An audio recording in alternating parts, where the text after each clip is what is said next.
Okay, good. Blessings. So yeah, like I said, now I'm gonna do a video about the minor setbacks I face and the process I go through to manage a system, make sure it's running well.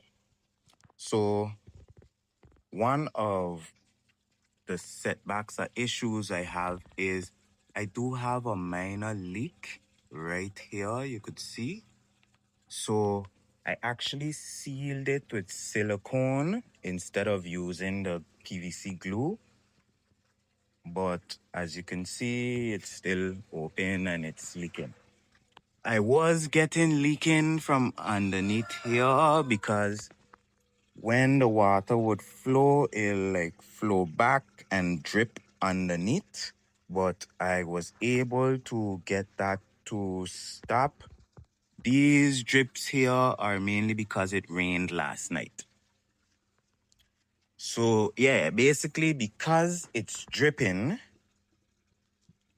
ever so often, like I said, maybe every 3 days, I have to come here, open up the reservoir and check the water level.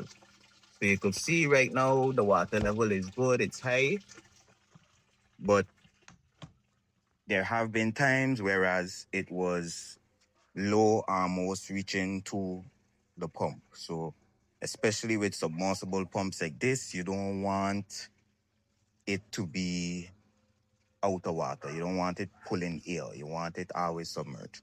So anyways, generally when I come to, let's say, top it up, I use this 5-gallon bucket. So I got this clean 5-gallon bucket, and this is what I use to deal with the system. So everything in here is for the system specifically. So I have a TDS meter, which I use to measure how much nutrients is in the solution.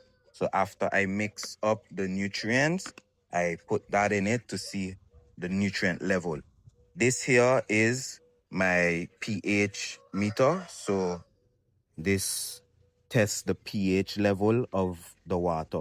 So generally, I would fill up this 5-gallon bucket. So I'll take 5 gallon of water. When I initially did it, I used 2 buckets. So I full 10 gallons in this reservoir for the system. But when I top it up, I only full 1 bucket. And yeah, like I said, I take out the nutrients I'm going to use. I use this to administer it, so to add it to the solution, mix it up. I have pH up and down here.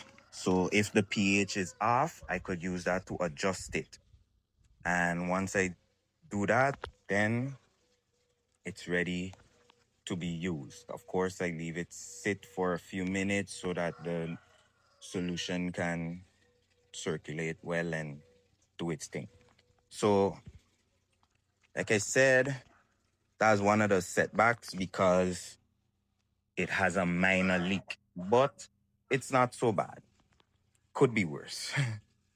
Additionally, I had to tie strap these 2 gutters because of the weight of this 4-inch pipe, and especially because I had to like put it on a incline so that the water runs down into the tank.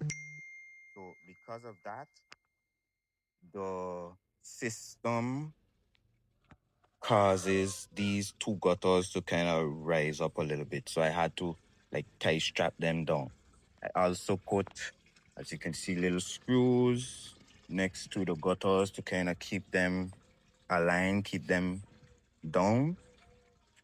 And yeah, like I mentioned with the light, the sunlight was a little too strong for them. So like I said, some of them withered. They actually had like if you look here, you could see like this is one of the old stems from the one that didn't make it. And yeah, so one thing I could do or should do is like how I have this shade cloth, get another shade cloth to like cover the plants them so that they could get a little more protection from the sun. But all in all, the system is working well. Like I said, I can expand it by adding more gutters. However, I do feel like once the system is done running, so once I finish with this run and clean it out, I might redo the system.